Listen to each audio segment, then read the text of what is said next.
E no vídeo de hoje nós vamos conhecer a favela da Rocinha. Vamos ver de perto a realidade vivida dentro de uma das maiores favelas do Brasil. Oi, sejam bem-vindos de volta ao meu canal. Eu me chamo Tamires Santana e essa é a Ana Carolina. E hoje nós vamos conhecer a favela da Rocinha, uma das maiores favelas do Brasil e uma das mais conhecidas também. Vamos falar um pouco sobre a história da Rocinha, sua cultura e seus desafios. Hoje nós vamos ter a presença ilustre do guia Gilmar Fernandes. A gente vai encontrar ele aqui na saída A, do metrô aqui de São Conrado, para poder começar o tour. O interessante de você fazer esse tour com um guia é que, no meu caso, por exemplo, o Gilmar, ele é morador aqui da Rocinha e ele vem já há alguns anos trazendo pessoas para conhecer a Rocinha. Então você conhece cada cantinho com a presença dele, que é morador nascido aqui.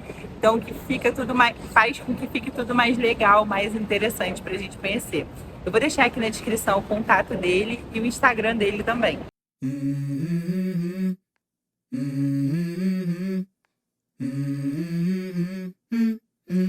Let's go. I wake up to a little bit of drool on my pillow, feel like it's gonna be a bad day. Yeah, I'm tired of shit, and the coffee ain't hit yet, damn, ain't that great. I don't wanna go to work, cause my boss is a jerk, and I'm not even that paid. I need a change in my life, cause I don't feel alive, and there's nothing that makes me happy. Hold my beer for a minute, I'm about to quit my job, cash in for a ticket. Chegamos a uma das maiores favelas do Brasil, gente. Olha essa vista, que coisa mais linda. Assim que chegamos nesse primeiro mirante, o Gilmar contou um pouco da história pra gente. Todo mundo que vem ao Rio fala que o Rio de Janeiro é uma cidade única no mundo, né? Tem essa mistura de praia, prédio, montanha, lagoa, verde, tudo junto. Só que uma coisa que a gente tem aqui que é muito forte é o contraste social, né? Por exemplo, nós nos encontramos ali na estação de metrô São Conrado. O bairro de São Conrado, alguns anos atrás, já foi considerado o segundo metro quadrado mais caro do Brasil. Hoje é um dos bairros mais caros do Rio de Janeiro, né? Alguns famosos moram ali, como Luciano Huck, uma galera. Esse bairro aqui de baixo é o bairro da Gávea. Gávea também é um bairro de classe média. De um lado você tem São Conrado, que é um bairro caríssimo, do outro Gávea, que é um bairro de classe média, e no meio dos dois uma favela, que ainda é considerado um lugar carente, né? Então, duas realidades muito próximas. Eu costumo dizer que ao mesmo tempo que a gente está muito próximo geograficamente, a gente está muito longe socialmente. Porque até essas pessoas que moram nesses bairros próximos, tudo que eles sabem de favela é o que a mídia não conta. Que é perigoso, né? Que vai acontecer alguma coisa. Só que o que eles não contam é que existe diferença entre favelas, né? As favelas da Zona Sul são muito mais pacíficas do que as favelas da Zona Norte ou da Zona Oeste, por exemplo, né? De onde você vem lá. Então, ali é a Lagoa Rodrigo de Freitas. Todo lado direito da lagoa fica os bairros de Leblon e Ipanema. Esse morro grandão aqui no meio, Copacabana. Atrás desse morro grandão aqui, outro morro meio pontudo ali, é o Pão de Açúcar. Todo lado esquerdo da lagoa fica os bairros do Jardim Botânico, Humaitá e Botafogo. Cristo ali em cima, e essa aqui é a Floresta da Tijuca, que é considerada a maior floresta urbana do mundo, né? Com 170 km de extensão, e grande parte dela não é natural. Foi replantada pelo Dom Pedro II. Nossa segunda parada foi num restaurante super descolado da Rocinha, que é o restaurante Novo Visual. A Rocinha ela é uma favela rica em cultura, ela é conhecida por sua dança, artesanato, culinária. Agora eu tô aqui numa lojinha de artesanato que tem muitas coisas para você poder comprar para levar para casa. O artesanato ele é muito presente aqui na favela, com vários artesãos, que produzem blusas, chaveiro, esses pratinhos, quadro, tem de tudo um pouco.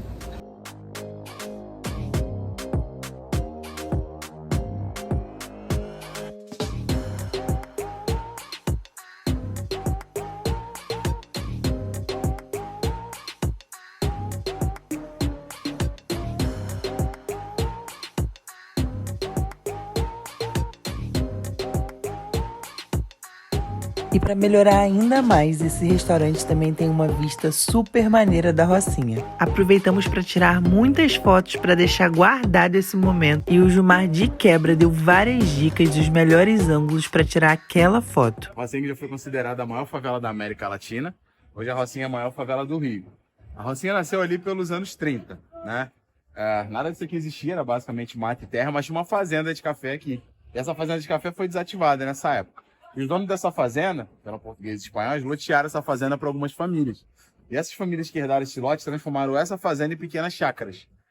E no bairro da Gávea, tinha uma feira muito conhecida, que até hoje essa feira existe. E todos que plantavam os alimentos aqui também vendiam lá na Feira da Gávea. Quando os clientes compravam, achavam os alimentos de muito boa qualidade, perguntavam os vendedores que moravam e plantavam aqui, de onde vem esses alimentos? Os vendedores que moravam e plantavam aqui não sabiam o nome desse lugar. Então eu ficava repetindo para os clientes. Esses alimentos vêm da minha rocinha que eu planto ali em cima. Vem da minha rocinha que eu planto ali em cima. E aí de tanto repetir o nome rocinha, que eram pequenas roças, as pessoas plantavam seus alimentos.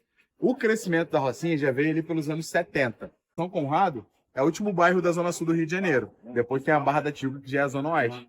Antigamente, para chegar na Barra, tinha que dar a volta pela montanha, até que o governo construiu esses túneis para ser um acesso mais rápido. Só que não tinha muita mão de obra carioca para trabalhar nessas construções.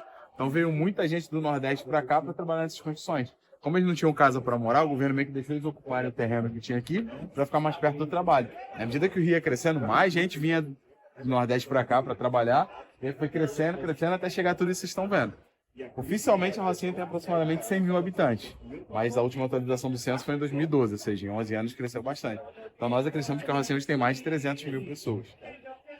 E eu fiz uma pesquisa, né, e eu descobri que todo o estado do Rio de Janeiro tem aproximadamente 1.200 favelas, no estado inteiro.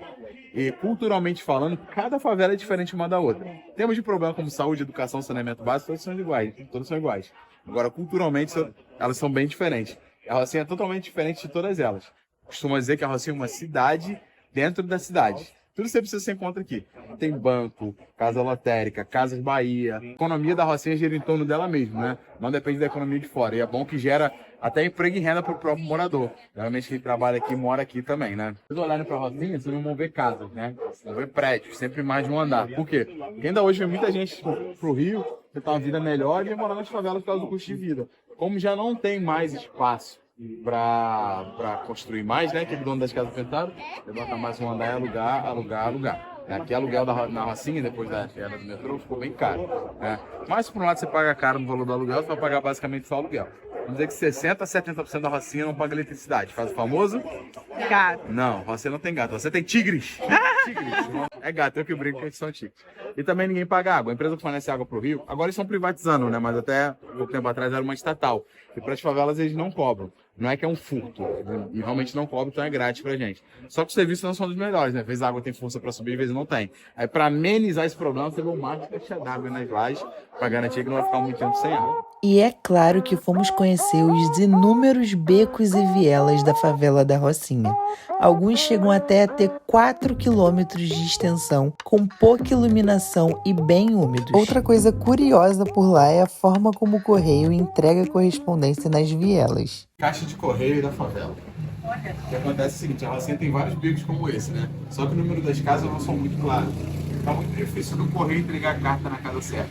Então, geralmente, cada beco tem uma caixa dessa, onde o correio coloca as cartas aqui, então o morador do beco vem, checa seu nome e leva para casa. Geralmente é assim. Aí, quando geralmente é uma encomenda, né, tipo Mercado Livre ou Amazon, aí na rua principal, assim, que a gente distribui de moto, geralmente tem um restaurante, um salão de beleza, que fica responsável por receber encomendas de todo mundo ali. Quando o correio não consegue te encontrar na sua casa, deixa lá, a gente já bota ponto de referência. Bar do fulano, salão da cicrana. Eles deixam lá guardadinho, quando você chega, vê no código, tá lá, não precisa pagar nada pro dono do estabelecimento, de comunidade, que todo mundo se conhece, ele guarda pra você ali, né? O beco ele é mais escuro que a rua principal, né? Por quê? Como os prédios são muito altos, acaba que o sol não bate. Pelo fato do sol não bater, também traz muito mais friozinho e mais umidade também. E como os becos são mais apertados, dificulta muito a circulação de ar também. Por causa disso, por causa dessa combinação de falta de sol, umidade, falta de circulação de ar por causa dos becos que são apertados, é um problema para nós aqui. Há 10 anos atrás, a Rocinha já chegou a ter os maiores casos de tuberculose do Brasil. Fomos conhecer também um dos becos e vielas mais famosos da Rocinha, onde foi gravado o videoclipe da cantora Ludmilla, foi nessa quadra aí. Infelizmente, a Rocinha, como qualquer outra favela, encontra vários desafios, e entre eles, principalmente, está o saneamento básico. A favela da Rocinha é um lugar repleto de muita história e cultura, mas que também enfrenta muitos desafios. A Rocinha tem muito a oferecer e merece ser valorizada. Todo mundo sabe, né, que a Rocinha ela é um país dentro do Brasil, de tão enorme que ela chega a ser maior do que algumas cidades. E o que você tem para falar sobre a segurança aqui na Rocinha? Então, sobre a segurança na Rocinha, a Rocinha é um lugar muito seguro de vir, né? Desde os anos 90 que tem turismo aqui, né? seja, a galera daqui de dentro já está acostumada em receber gente de fora. Porque a Rocinha, você viu um lugar lindo para tirar foto, conhecer a cultura. E aqui você pode vir com o seu celular, com dinheiro, com joia. Ninguém vai tocar em vocês. Vocês estão bem seguros aqui, como eles estão caminhando aqui até agora e viram que é super tranquilo. Eu sempre trago influenciadores, né, justamente para mostrar para a galera que a Rocinha é bem segura. Você vai vir aqui e vai ter uma das melhores experiências no Rio de Janeiro. Então pode vir tranquilo. O bom do guia local não é em relação à questão da segurança, mas para contar história, para saber caminhar pelos becos, né, gente que conhece, mas segurança total. Bom, gente, então é isso. Espero que vocês tenham gostado de conhecer um pouquinho mais da Rocinha. Me despeço por aqui. Beijos e até a próxima.